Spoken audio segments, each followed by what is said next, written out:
Kapag tumibok ang puso natin sa maling tao at pagkakataon, minsan ay nalilito tayo kung dapat pa ba natin itong sundin. Lalo na kung ang kapalit ng kaligayahang nararamdaman natin ay pighati sa mga taong nakapaligid sa atin. Kaya dapat na bago tuluyang magulo ang lahat ay magawa mo ng ayusin ang sarili mo at iwasan mo ang tao na dapat mong iwasan para maiwasan mo rin ang magkamali at makagawa ng kasalanan.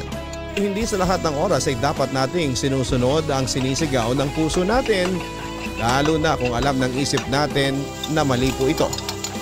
Mabuti sana kung tayo lang ang masasaktan. Pero madadamay pati ng mga tao sa paligid natin.